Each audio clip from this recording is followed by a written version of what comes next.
Hi everyone, welcome to study spring.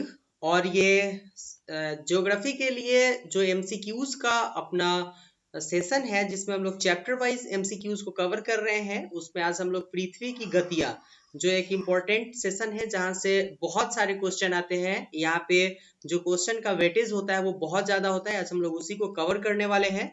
तो अगर अभी तक आपने चैनल को सब्सक्राइब नहीं किया है तो आप सब्सक्राइब कीजिए। और ये जो भी वीडियोस आते हैं सारे का जो आपको पीडीएफ है वो हमारे टेलीग्राम चैनल पे मिलेगा। और उस टेलीग्राम चैनल पे आप जाकर के सारे पीडीएफ को ले सकते हैं। इसके साथ ही आप वहाँ पे क्विज कवर कर सकते हैं जो आपके नॉलेज को बूस्ट अप करेगा। तो चलते हैं अपने एमसीक्यूज की तरफ। पहला क्वेश्चन है आपका, यदि दो स्थानों की स्थिति में 90 डिग्री देशांतर का अंतर है तब दोनों स्थानों के बीच समय का अंतर क्या होगा। बहुत इंपॉर्टेंट क्वेश्चन है। देशांतर से हम कभी भी समय निकालते हैं, ठीक है। तो ये पृथ्वी हो गया, ये आपका जो है वो भूमध्य, आप इसको भूमध्य रेखा मान लीजिए। ये सारे अक्षांश है, ये अक्षांश रेखा हो गया। और यहाँ से आप समझ लीजिए कि ये जो है आपका वो देशांतर रेखा हो गया, ठीक है। ये आपका देशांतर रेखा हो गया। तो इसमें आपसे बोल रहा है कि अगर दो स्थानों के बीच में 90 डिग्री देशांतर का अंतर है, ठीक है। सपोज दैट ये एक स्थान है, ये एक स्थान है, इन दोनों के बीच में 90 डिग्री देशांतर का अंतर है। तो फिर आपसे बोल रहा है कि समय का अंतर क्या होगा इनके बीच में। तो 15 डिग्री बराबर 1 घंटा होता है, ठीक है। 15 डिग्री बराबर 1 घंटा होता है। बेसिक चीजें आप ऐसे समझ लीजिए, जब भी ऐसे क्वेश्चन आपको देने होंगे इसका आंसर, तो 15 घंटा बराबर जो है वो 15 डिग्री बराबर 1 घंटा होता है यहाँ पे। तो सेम उसी तरीके से बोल रहा है कि 90 डिग्री का अंतर है, तो सीधे आप 15 से इसमें भाग दे दीजिएगा और इसका जो आपका निकल करके आएगा आंसर वो आपका आएगा 6 घंटा, ठीक है। सीधे 6 घंटे का अंतर हो जाएगा इसमें। बेसिक है, आपको काफी हेल्प करेगा ये एग्जाम को कवर करने में। इस टाइप से बहुत सारे क्वेश्चन एग्जाम में पूछे जाते हैं। नेक्स्ट देखते हैं हम लोग, भारत में जब 4 बजे अपराह्न है तब समय होगा। अब भारत में 4 बजे पीएम हो रहा है, तो यहाँ लंदन का जो ग्रीनविच का टाइम है वो अपने से 5-5.5 घंटे पीछे है, ठीक है। 5.5 घंटे पीछे है। और आप बोलिएगा कि इंडिया का टाइम 5.5 घंटे आगे है, ठीक है। 5.5 घंटे आगे है। अब इसमें आप देख लीजिए कि अगर लंदन में 10:30 हो रहा होगा तो इसमें 5.5 घंटा को आप जोड़िएगा तो ये 4 बज जाएगा, ठीक है। तो इसलिए इसका राइट आंसर आपका ख हो जाएगा। नेक्स्ट देखते हैं हम लोग, अंतरराष्ट्रीय तिथि रेखा।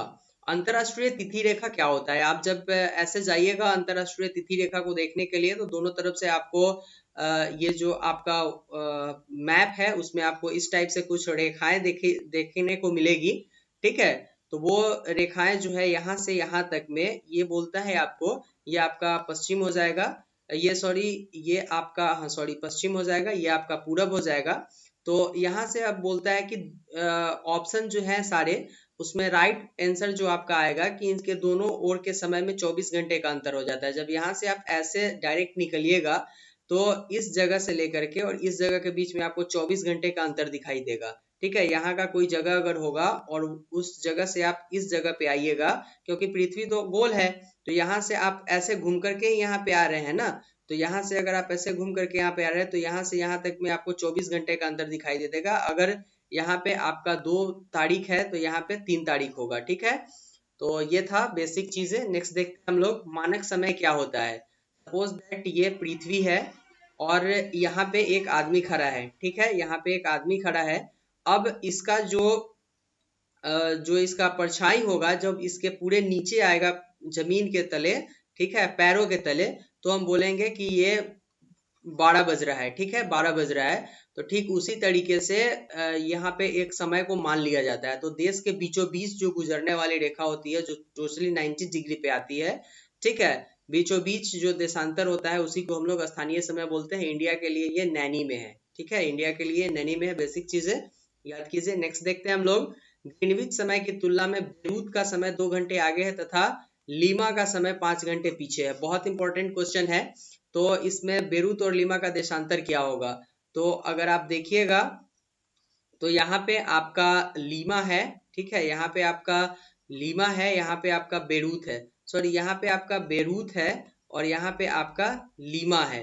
तो इस दोनों में जो अंतर होता है वो 30 डिग्री पूरब एक 30 डिग्री पूर्व में होता है और एक 75 डिग्री, यहाँ पे 75 मिस हो गया है, 75 डिग्री आप कर लीजिएगा, 75 डिग्री पश्चिमी देशांतर पर होता है। बेसिक चीजें हैं। नेक्स्ट देखते हैं हम लोग, हीरक वलय एक दृश्य है जिसे देखा जा सकता है। तो जब ग्रहण होता है तो उस जगह पे आप सूर्य ग्रहण होता है तो इस टाइप का कुछ आपको दिखाई देता होगा, ठीक है, जो हीरे की अंगूठी की तरह दिखाई देता है, इसको हीरक वलय या फिर डायमंड रिंग बोला जाता है, ठीक है। तो ये तब दिखाई देता है जब केवल पूर्णतः पदचिह्न परिधि के क्षेत्र में होता है।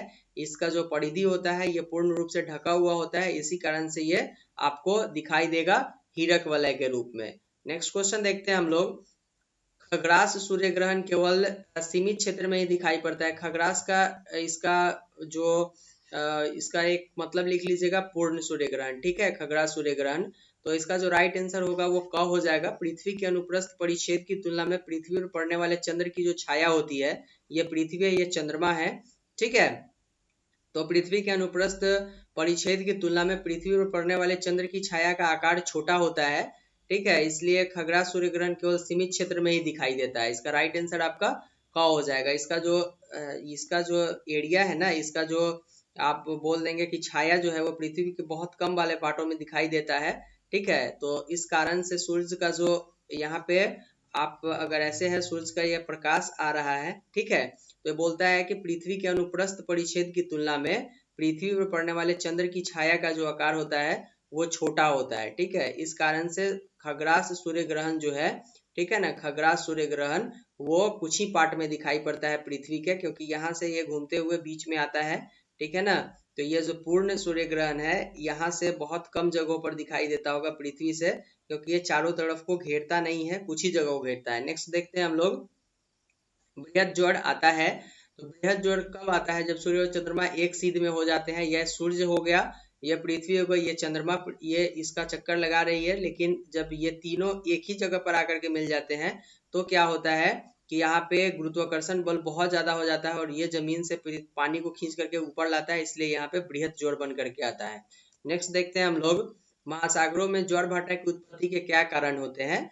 तो उत्पत्ति के जो कारण है वो सूर्य और चंद्रमा का संयुक्त प्रभाव होता है। सूर्य चंद्रमा जब एक साथ आ जाते हैं, सूर्य चंद्रमा जब एक सीध में आ जाते हैं तो पृथ्वी का जो जल है वो ऊपर की तरफ आता है, गुरुत्वाकर्षण के कारण ये खींचता है, क्योंकि पृथ्वी अब यहाँ पे अकेले बच जाती है।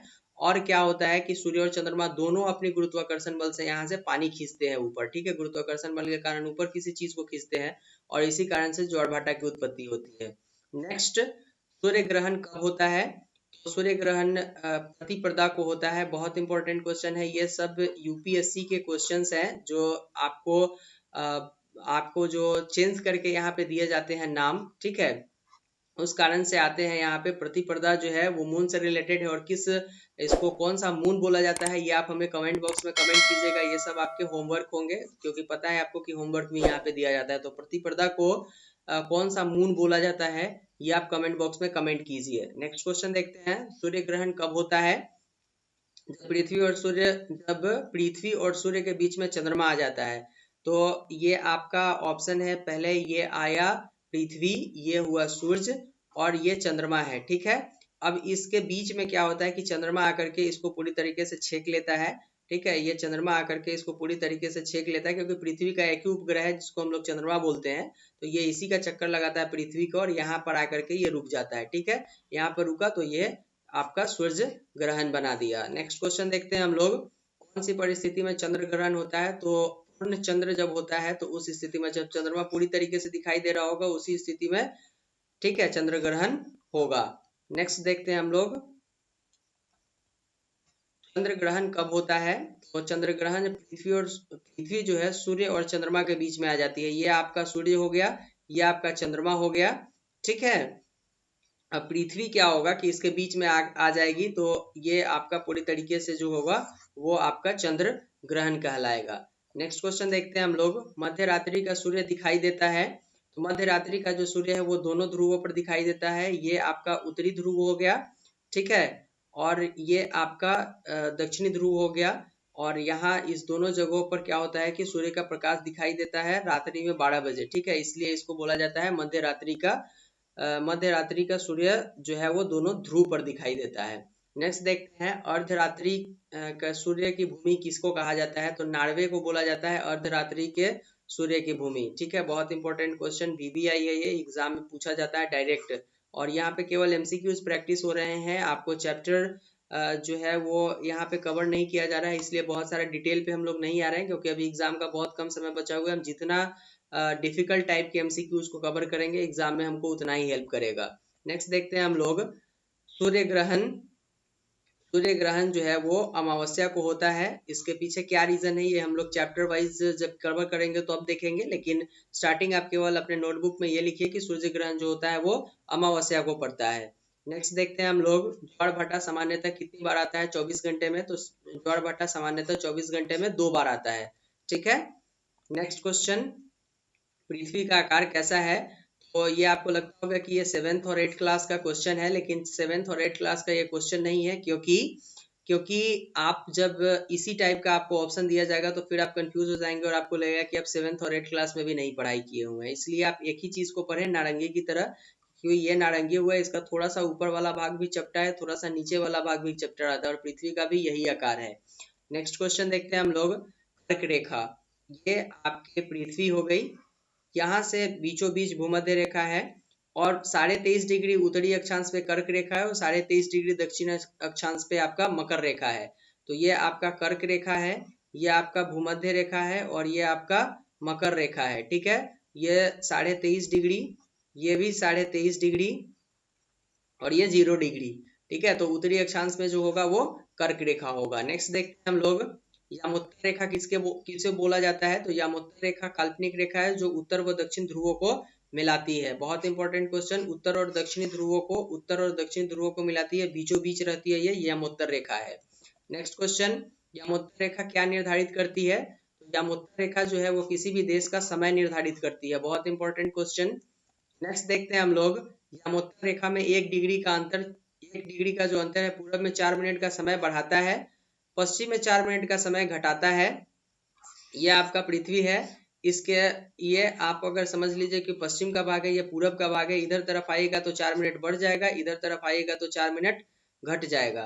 ठीक है, और पूरब और पश्चिम में 4 मिनट का अंतर आता है, ये भी राइट है, इसलिए इसका आंसर जो है हम लोग घ देंगे, क्योंकि सारे ऑप्शंस यहाँ पे आपको सही दिखाई दे रहे हैं। पूरब की तरफ अगर जाइएगा तो 4 मिनट बढ़ता है, पश्चिम की तरफ 4 मिनट घटता है, और फिर आपका पूरब और पश्चिम में 4 मिनट का अंतर दिखाई देता है, तो बिल्कुल 4-4 मिनट का अंतर दिखाई दे रहा है, इसलिए राइट आंसर इसका हम लोग घ दे देंगे। नेक्स्ट क्वेश्चन देखते हैं हम लोग ग्लोब पर कुल अक्षांशों की संख्या कितनी है? इसका राइट आंसर आपका 81 हो जाएगा, 181। ये पृथ्वी है, और ये आपका भूमध्य रेखा को 0 डिग्री अक्षांश भी बोला जाता है, तो ऐसे ऐसे जो अक्षांशों की संख्या है वो 181 है। नेक्स्ट देखते हैं हम लोग हमारी पृथ्वी कितने देशांतरों में बटी हुई है? इसका राइट आंसर आपका 360 है। यहाँ से ये जो है ये आपके देशांतर रेखाएं हैं, ऐसे ऐसे वाले जो भी रेखाएं ये 360 होती है। यहाँ पे 180 इधर तरफ, 180 इधर तरफ, आपने देखा होगा मैप में, यहाँ तक 0 डिग्री से आता है, फिर 15 आता है, फिर ऐसे ऐसे करके 30 आता है, फिर 45 आता है, ऐसे ऐसे करके 180 इधर जाता है और 180 इधर जाता है, तो दोनों मिला करके 360 हो जाते हैं आपके। नेक्स्ट देखते हैं हम लोग कर्क रेखा निम्नलिखित में से किस देश से गुजरती है? बहुत इंपॉर्टेंट है, भारत और सऊदी अरब से गुजरती है बाकी, लेकिन आप कर्क रेखा के जो भी देश के जो भी आपका जितने देश से गुजरती है उसको आप याद कीजिए, क्योंकि यूपीएससी हर एक बार अपना अपना चेंज करके क्वेश्चन पूछती है। नेक्स्ट क्वेश्चन, किसी एक स्थान का अक्षांश निम्नलिखित में से किसका संकेत करता है? तो ये आपका पृथ्वी है, ये आपका 0 डिग्री अक्षांश जिसको भूमध्य रेखा बोलते हैं, और इस अक्षांश से आप पता कर सकते हैं कि यहाँ का अब जैसे ये अक्षांश हो गया, यहाँ पे सूर्य हो गया, प्रकाश के हिसाब सूर्य के प्रकाश के हिसाब से आप बता सकते हैं कि यहाँ का तापमान कैसा होगा अक्षांश से। लेकिन अगर देशांतर की बात करेंगे तो देशांतर से आप यहाँ का समय पता कर सकते हैं। तो अक्षांश रेखा किसी भी जगह का तापमान बताने में जो है वो सहायक होता है। नेक्स्ट देखते हैं हम लोग निम्नलिखित कथनों पर विचार कीजिए। यदि आधी रेखाएं ग्रीनविच से गुजरती है तथा इसका देशांतर रेखा 0 डिग्री होता है, दूसरा अंतरराष्ट्रीय दिनांक रेखा मानचित्र में 180 डिग्री देशांतर रेखा पर सीधे होती है, अंतरराष्ट्रीय रेखा को पूर्व एवं पश्चिम की ओर पार करने में 5 दिन का समय आता है, और कर्क रेखा 23.5 डिग्री दक्षिण अक्षांश पर है। ऑप्शन नंबर 4 को पहले काट लीजिए और ऑप्शन नंबर 3 को पहले काट लीजिए, बच गया 1 और 2, यही इसका राइट आंसर होगा। तो 1 और 2 आपका ऑप्शन नंबर ख में आता है, क्योंकि कर्क रेखा उत्तर में है और पूरब से पश्चिम की ओर जाने पर मुश्किल से आपको 1 दिन का अंतर दिखाई देगा यहाँ पे, और वो भी 1 दिन का अंतर आपको दिखाई देता है, यहाँ पे 5 दिन का अंतर नहीं दिखाई देता। तो 2 ऑप्शन पहले ही काट कर लेंगे और बचा का 1 और 2 ऑप्शन जो इसमें दिया हुआ है राइट आंसर वही हो जाएगा। नेक्स्ट देखते हैं हम लोग भूमध्य रेखा क्या है। भूमध्य रेखा एक काल्पनिक रेखा है जो 23.5 डिग्री उत्तरी अक्षांश पे है, पहले कट कर दीजिए। यह काल्पनिक रेखा है जो 23.5 डिग्री दक्षिण अक्षांश पर है, कट कर दीजिए, क्योंकि ये आपका अगर उत्तरी अक्षांश पे होगा तो कर्क रेखा होगा और दक्षिणी अक्षांश पे होगा तो मकर रेखा होगा। और यह काल्पनिक रेखा है जो दोनों देशों के बीच पृथ्वी की सतह के ऊपर वृत्ताकार रूप बनाती है। तो बिल्कुल सही है, ये पृथ्वी के दोनों ऊपर उत्तर और नीचे दक्षिण में अर्ध वृत्ताकार जो है वो एरिया बनाती है। तो यही इसका राइट आंसर हो जाएगा ग। नेक्स्ट देखते हैं हम लोग पृथ्वी के अक्ष के उत्तरी सिरे को उत्तरी ध्रुव कहते हैं, ऑप्शन सही है ये। 45 डिग्री अक्षांश की लंबाई विषुवत रेखा की आधी होती है, सही है। पृथ्वी के अक्ष की समानता है, ऑप्शन गलत। और अक्सर ये अवस्था में पृथ्वी की परिभ्रमण की गति तीव्र होती है, ठीक है। ये आप इसको आप कट कर लीजिए, इसको आप बोल लीजिए दीर्घ वृत्ताकार, ठीक है। ये आप इसको दीर्घ वृत्ताकार कर लीजिएगा, ये इसका जो ऑप्शन नंबर ये है। तो अगर देखें तो इसका जो राइट आंसर होगा वो ए हो जाएगा, क्योंकि पृथ्वी के अक्ष के उत्तरी सिरे को हम लोग उत्तरी ध्रुव बोलते हैं। ये पृथ्वी है, ये ऊपर नॉर्थ पोल है, ये ऊपर नीचे आपका साउथ पोल है। और 45 डिग्री अक्षांश की लंबाई विषुवत रेखा की आधी होती है। तो 45 डिग्री अक्षांश ये आपका भूमध्य रेखा हो गया, ठीक है। तो भूमध्य रेखा 45 डिग्री, अगर आप 45 डिग्री जो अक्षांश की लंबाई होती है विषुवत रेखा की आधी होती है, ठीक है। तो 45 डिग्री अगर आप इसको मान लेंगे यहाँ से, तो ये आपका डिग्री के हिसाब से ही आता है यहाँ पे, तो ये भूमध्य रेखा के आधी ही होगी। तो इसका राइट आंसर 1 और 2 हो जाएगा। नेक्स्ट देखते हैं हम लोग कौन सा देशांतर प्रधान या मुद्रा के साथ मिलकर ब्लॉक पर बृहत वृत्त का निर्माण करती है, ठीक है। तो इसका राइट आंसर आपका हो जाएगा 180 डिग्री। नेक्स्ट देखते हैं हम लोग पृथ्वी अपने अक्ष पर झुकी हुई है, 23.5 डिग्री झुकी हुई है पृथ्वी अपने अक्ष पर। ये सारे बेसिक चीजें हैं जो आपको आने चाहिए, राइट आंसर क हो जाएगा। नेक्स्ट देखते हैं हम लोग प्रधान मध्याह्न रेखा कहाँ से गुजरती है। तो ये ग्रीनविच से गुजरती है, लंदन के ग्रीनविच से गुजरती है, इंपॉर्टेंट है। नेक्स्ट क्वेश्चन देखते हैं हम लोग मकर संक्रांति को सूर्य की किरणें लंबवत पड़ती है, मकर रेखा पर पड़ती है, याद कर लीजिएगा इसको। नेक्स्ट कर्क रेखा किस देश से होकर के नहीं गुजरती है। ये यमन से होकर के नहीं गुजरती है, इसका राइट आंसर यमन हो जाएगा, ठीक है। इसको आप याद कर लीजिएगा, ऑप्शन नंबर घ। नेक्स्ट है सतह पर समुद्री जल के नियमित अंतराल पर चढ़ने और गिरने, मतलब कि चढ़ रहा है जल और नीचे गिर रहा है। तो ये चढ़ता हुआ जल जो है ऊपर जो चढ़ रहा है और नीचे जो गिर रहा है, ठीक है, नीचे जो गिर रहा है, इस प्रक्रिया को क्या बोला जाता है। तो इसको ज्वार भाटा बोला जाता है। तो फ्रेंड्स ये था आज के वीडियो के लिए, जिसमें लोग पृथ्वी की गतियों से रिलेटेड जो भी एमसीक्यूज आते हैं वो सारे को कवर कर लिए हैं। ये आपका जो सेशन है वो आपको फ्राइडे को आता है, और बाकी पॉलिटी का सेशन आपको ये मंडे टू आपका जो 3 दिन तक आता है सेशन, वो आपका एसए का आता है, ठीक है। मंडे ट्यूसडे वेडनेसडे थर्सडे को आपका आ जाता है पॉलिटी का सेशन, फ्राइडे को आपका आ जाता है ज्योग्राफी का सेशन, सैटरडे को हिस्ट्री का सेशन आता है, और फिर आपका जो संडे है उसमें सुबह 5 बजे, ये सारे सेशन 3 बजे आते हैं, और संडे का जो सेशन है वो सुबह में 5 बजे आता है, जिसमें या तो आपको राज्य से रिलेटेड जो एमसीक्यूज होते हैं सारे पूरे एक यूनिवर्सिटी से लेकर के उसके क्षेत्रफल से लेकर के जनसंख्या तक को यहाँ पे कवर किया जाता है। बहुत इंपॉर्टेंट है ये, पीसीएस वाले लोगों के लिए बहुत हेल्प करता है।